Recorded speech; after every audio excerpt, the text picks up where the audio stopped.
Assalamualaikum warahmatullahi wabarakatuh. Alhamdulillahirrahmanirrahim.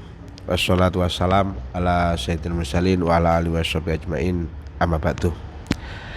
Kepada para hadirin hadirat, ghaibin ghaibat, para pemirsa channel LDNU Malang, alhamdulillah sore ini kita bisa melanjutkan ngaji Uqudul Ijen, kelanjutan dari kemarin tentang fadilah. Bismillahirrahmanirrahim. Wa kanalan ono sopo ba'dul ulama'i sebagiani ulama, ba'du ulama isolihina sebagian ulama asolihina kang pira-pira kang padha bagus kabeh iku asobahu makanani ing ulama apa maradun loro syadidun kang banget ajaza kang ngapesaken al atibaa ngapesaken apa si marot al atibaa ing pira-pira dokter. Fatafakaro nuli mikir-mikir sapa si ba'dzul ulama fi ba'dil ahyan ing dalam pira-pira mangsa tilkal ibarat ing mengkono-mengkono tetembungan fawadhobah mongko nuli netepi sapa si ulama ba'dul ulama mengistiqomahkan merutinkan alal basmalati ngatasi maca bismillah min ghairi adatin kelawan tanpa wilangan mahsurin kang den ringkes. Fasyafahu mongko marasaken sapa si Allah ing ba'dus sholihin ing ba'dus sholihin, bisa ba'du bisa ba'do.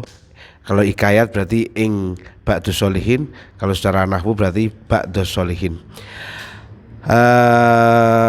Fasyafahu mongko marasaken sapa si Allah masuk marasaken ing ba'dus sholihin sapa si Allah taala halimah luhur sapa si Allah bi barokatiha kelawan barokai moco bismillah. Jadi bismillah itu diantaranya adalah bisa membuat sembuh orang yang sakit, yang mana dokter itu sudah angkat tangan, sudah tidak bisa istilahnya angkat tangan, tidak bisa mengobati.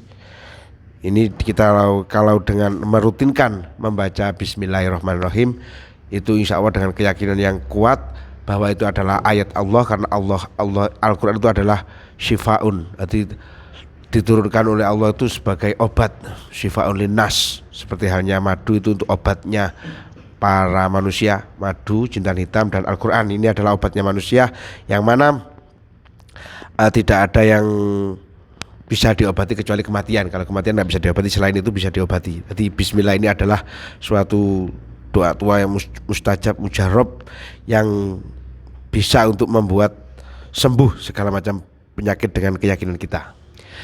Kalau ada ijazah dari Habib Lutfi yang mulia Habib Lutfi bin Yahya, dulu waktu saya pernah ngaji tahun 2008 di rumah beliau menjelaskan ketika orang yang sudah tidak ada obatnya, penyakit yang parah, beliau menyuruh untuk mencari air hujan, dibacakan Al-Fatihah 70 kali, kemudian dibacakan Al-Falak Al-Ikhlas 70 kali, selanjutnya An-Nas Al-Falak 70 kali, An-Nas 70 kali, ditambah ayat kursi 70 kali. Jadi ada Al-Fatihah 70 kali, Al-Ikhlas 70 kali,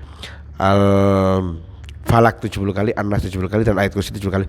Insya Allah dengan izin Allah akan menyembuhkannya. Ya tidak satu kali, dicoba lagi, insya Allah Allah akan menyembuhkan penyakit apapun dengan izin Allah, yang dimana dokter sudah angkat tangan seperti hal ini. Dilanjutkan, wahukiyalan dan ceritaake ana imratan temen sedune wong wadon iku kana ono la ikulah tetep kedue imro'ah sapa zaujun zaud munafikun kang munafik, makana lan ono sapa si imro'ah iku takulu ngucap sapa si imro'ah ala kulli ing atas saben-saben suci-wici min kaulin saking ucapan, nyatane saking ucapan au fi'lin utawa perbuatan, omongan penggawean bismillah ing maca bismillah. Faqala nuli ngucap sapa si zaujuha bojone imro'ah, laf alana yakti agawe temen ingsun ma ing perkara jalaha kang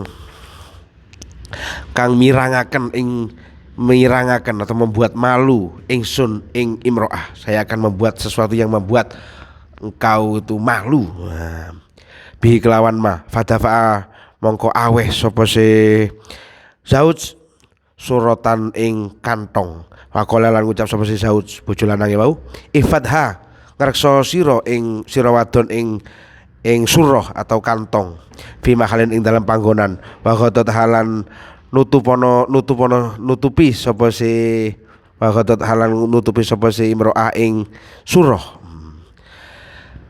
Fa ghafalha mongko nglalekaken sapa si zauj ing imro'ah wa akhadha halan lan ngalap sapa si zauj ing asurata ing surah kantong wau dipendet wa romahalan buang sapa si zauj ing surah fibirin ing dalam sumur fitari ing dalam omai zauj summa tolabahan nuli luru atau njaluk atau mencari sapa si zauj ing surah min hasanging imro'ah. Fajaat mongko nuli teko sapa si imro'ah ila mahaliya maling panggonane surah wa qala lan ngucap sapa si imro'ah bismillahirrahmanirrahim. Fa amaroha mongko merintah sapa si Allah Ta'ala halimuhulur sapa si Allah Jibril ing malaikat Jibril alaihi salam muka ikut ingatasi Jibril salam keselamatan ayan zila ing yento temurun sapa si Jibril sarian hale cepet atau gancangan wayu idilan balekaken sapa si Jibril asurata ing kantong ila makania maling panggonane surah ila makane maring panggonane surah fa waduat mongko nuli nyeleaken sapa si nyeleaken kantonge kemang sapa si fa waduat nuli nyeleaken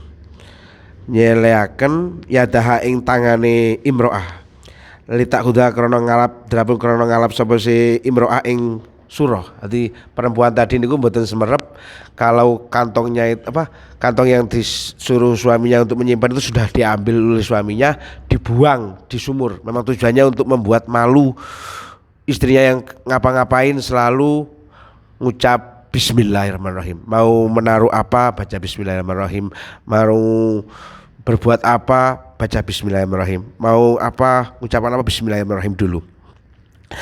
Kemudian fawajat mongko nemu sapa si imro'ah ing surah kama kaya perkara wudiat kang den seleh apa kon nyelehake sapa si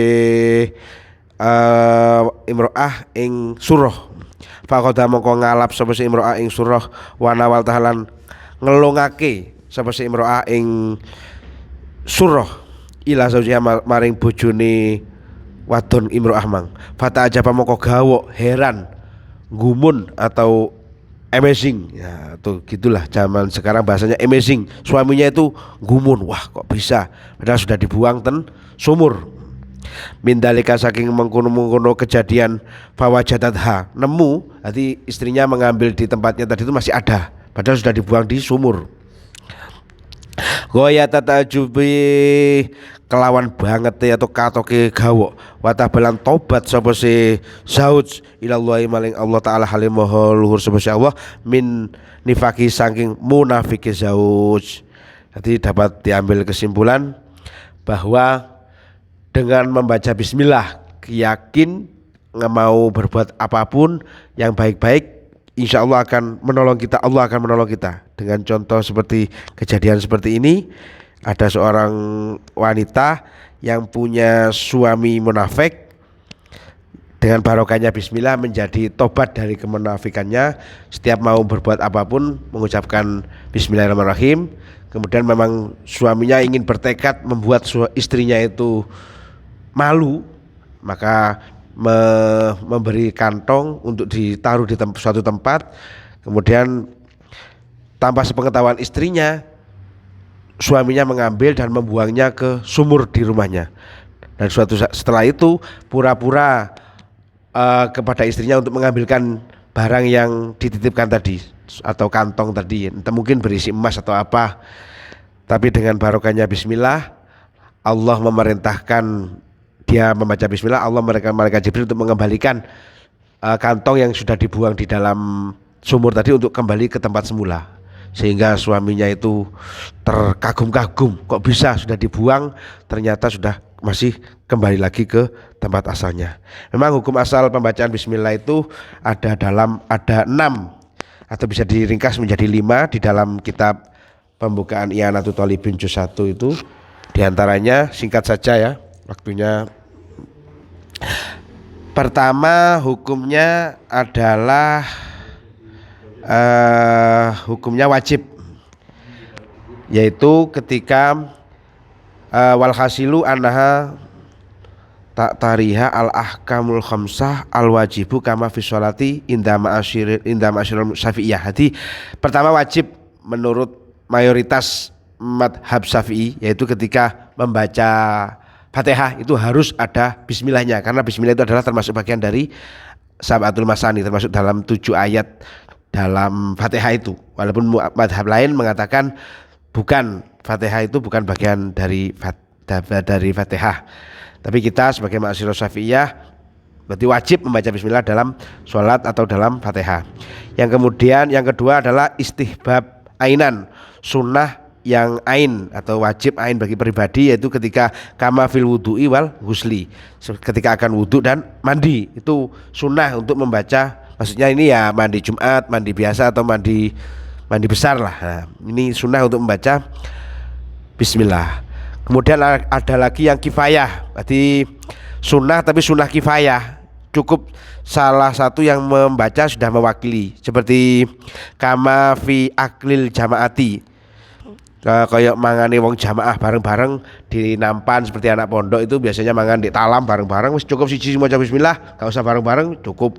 Atau wa kama fil jima'i zaujaini, wa kayak perkara fi jima'i zaujaini ing dalam jima'i kumpule bojo loro lanang wedok. Jadi ketika kumpul itu cukup suaminya yang membaca bismillah atau istrinya saja, bareng-bareng tambah sae.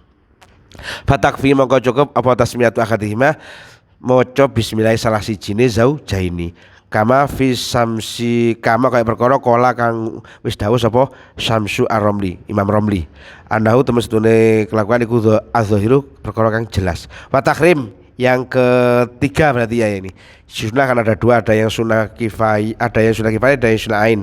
Yang ketiga tahrim, atau bisa dibilang berarti ini bisa ketiga lah kalau dipisah-pisah, atau keempat. Nah, kalau dipisah ain dan kifayah jadi satu menjadi sunnah, berarti yang wajib sunnah, tahrim berarti keempat. Sekarang haram, wa tahrimu fil harami adzati, ing dalem haram al muharram adati, memang dari asal sononya itu sudah haram. Membaca bismillah itu bisa haram ketika kita mau melakukan hal-hal yang dilarang oleh agama atau syariat, seperti kazina, mau zina baca bismillah, mau ngombe minum trobas baca bismillah, vodka baca bismillah. Lah ini tambah double dosanya, dosa melanggar aturan Allah dan merendahkan ayatnya Allah Subhanahu wa taala. Tidak seperti lali aridin, tidak karena perkara yang baru datang, kalau wudu kaya wudu bimain kelawan banyu maksubin kang den gosop, ini tidaklah haram. Mau wudu dengan air yang gosop ini tidak haram, karena apa? Haramnya itu arid, tidak zati, tidak dari sononya. Kemudian yang ke berapa tadi? Wajib, sunnah, haram. Yang keempat ya.